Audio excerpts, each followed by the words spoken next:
this period, we are going to look at the atomic structure and the particles that make the atom, talk about relative atomic mass, and what is the proton number or nuclear number, and how can we find them, and what are isotopes. First, I want to review the atomic theory, modern atomic theory.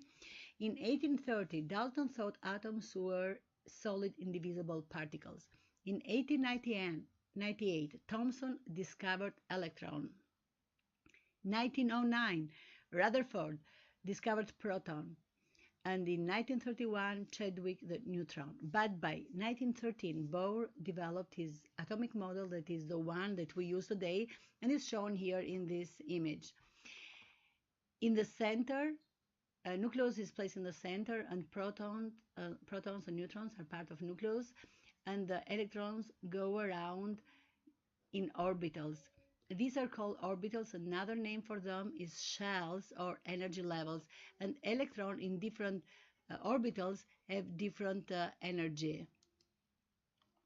So it was found out that atom consists of 3 subatomic particles: protons, neutrons, and electrons, and all atoms are made from them. Atom is the smallest particle that shows the characteristics of a particular element. So every element is an atom. And we mentioned that masses of atoms of all other elements are compared to the mass of a carbon atom, which is given a relative mass of 12, carbon 12. Keep in mind, this is not an absolute mass, wasn't put in a scale, and the atoms were weighted. This is a given mass. That's why it's called relative atomic mass.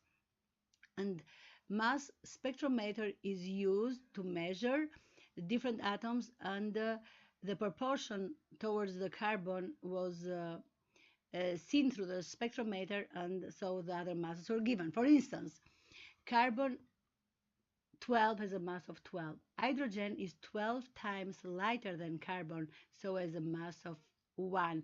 And this is the unit 1, the mass of hydrogen. The mass of magnesium is 24, and magnesium is twice heavier than carbon. So they are relative masses. Atom is neutral because we said atom is made of protons, neutrons, and electrons. Neutron is neutral, and proton is positive, has a positive charge, relative charge, positive 1, and electron has a relative charge or negative 1. And in an atom, the number of protons and electrons is the same, so these charges cancel each other, and atom is neutral. And proton and neutron, each of them has a relative mass of 1. Electron has a really small mass, 1 over 1840, and this mass is negligible, so we don't take it into consideration.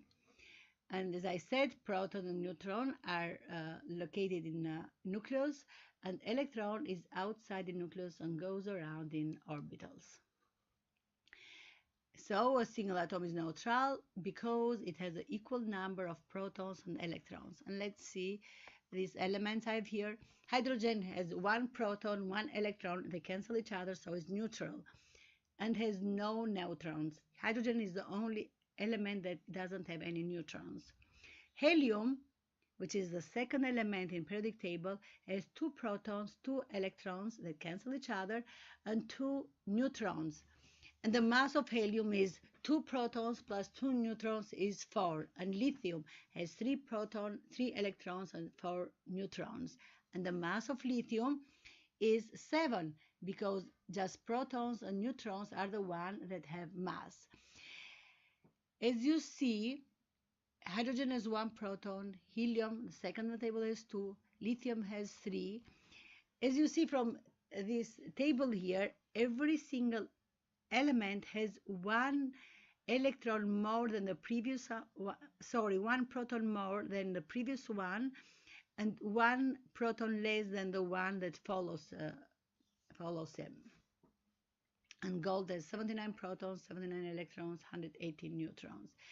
And from this table, we also see that the number of protons and electrons is always the same. A number of neutrons is different. Sometimes it's the same with protons, and sometimes it's different. Number of protons decides what element is. And there are a couple of names that we use.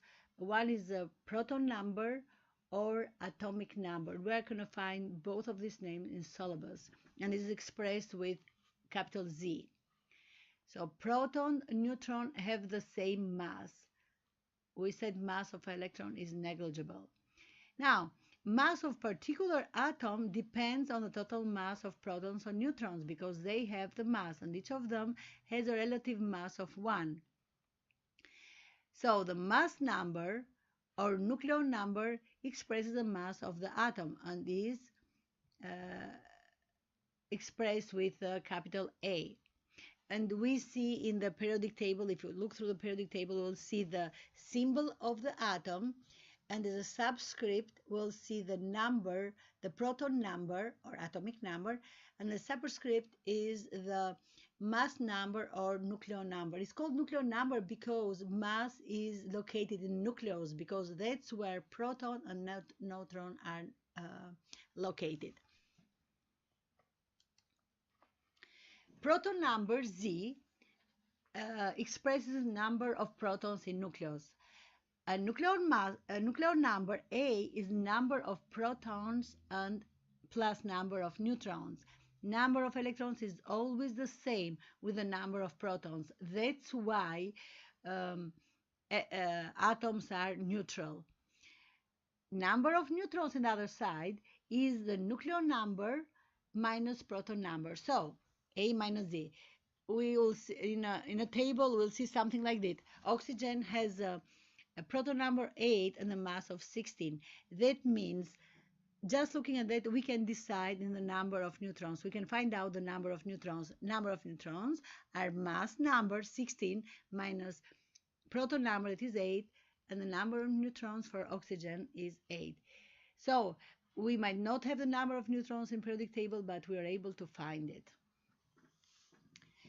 Using the mass spectrometer was found that different samples of the same element had different masses, and this was because of different number of neutrons. The same element, we said, has the same number of protons, and if they have different masses, logically they will have a different number of neutrons because the protons and neutrons make the mass. Atoms of the same element with the same number of protons and electrons but different number of neutrons are called isotopes. And isotopes have the same chemical properties because they have the same number of electrons, and the electrons are the one who decide in the chemical properties, but they have different physical properties. Why? Because they have different mass, and having a different mass, they have different density, different rate of diffusion, and things that are connected with physical properties. Most elements naturally have different isotopes. For instance, carbon has 98.9% of the carbon in nature is carbon 12, and only 1.1% is carbon 13, a carbon that has 7 neutrons. And there is a trace of carbon 14. Carbon 14, though, has an unstable nucleus and is a radioisotope, and I'll explain that later. Some of these isotopes can be artificially made, like tritium, which is a hydrogen with 2 neutrons. 99.99% of hydrogen in nature, it has only 1 proton, doesn't have any neutron, so it's a proton number 1 and a mass number 1, and it has 1 electron also.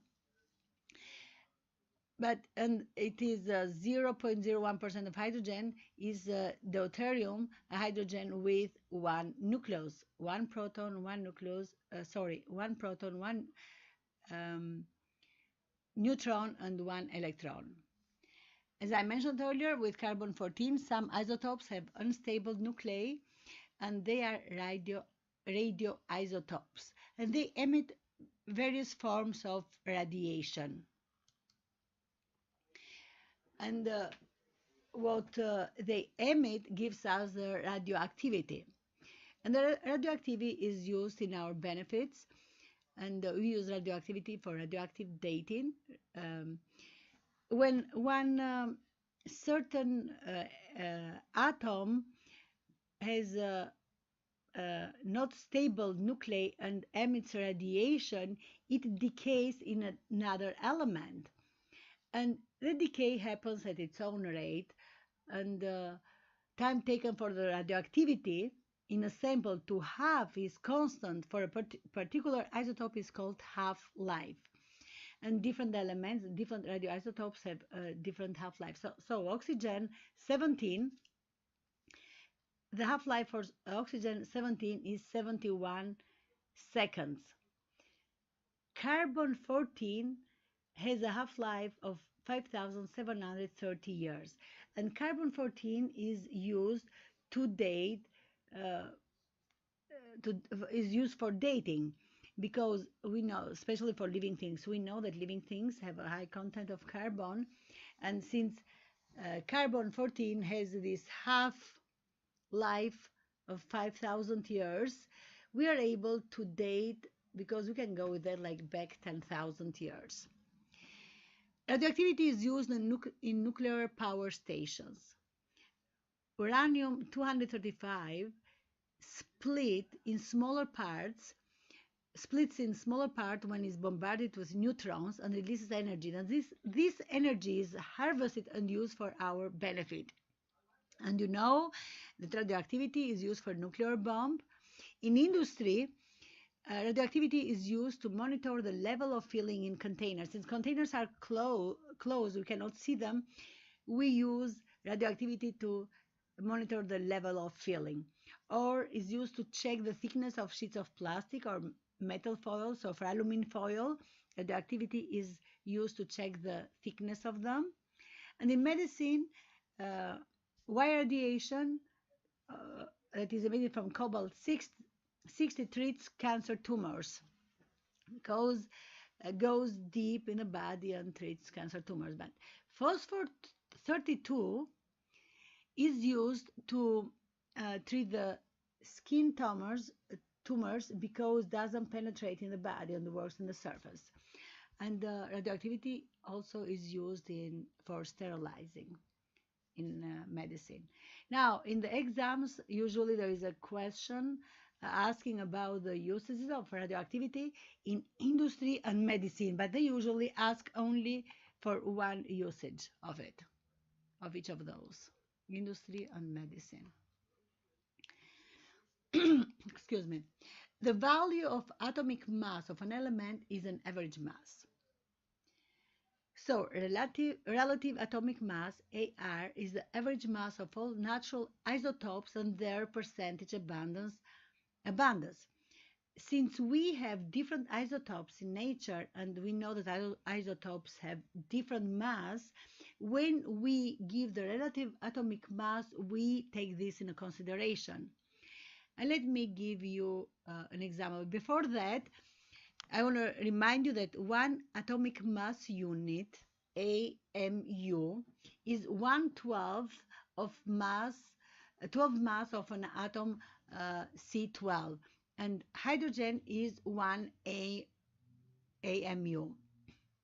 Now, let's see an example of calculated average mass.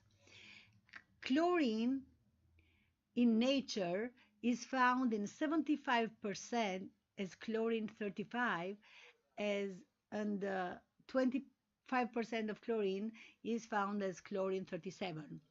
Now, when we talk about the mass of chlorine, we cannot say chlorine has a mass of 35 or chlorine has a mass of 37. But to calculate the average mass, average relative mass, we take in consideration the mass and the percentage in nature, and we find the mass of 100. Say 75 atoms have a mass of 35, and 25 atoms have a mass of 37. And we find the mass for 100 atoms. Divided by 100, we find the mass for one atom. And so the relative atomic mass for chlorine is 35.5. This is the number that we find in the periodic tables. And here There is questions that are connected with today's lesson. Stop the slide, stop the video, and go through the question, discuss them, and if there is something you don't remember, you can go back and check or read through the textbook. And for next time, read textbook to lesson 4 in chapter 2, structure of atom, and homework. You have quick check questions, page 56. I hope next time I see you in class, and I'm looking forward to that. Blessings.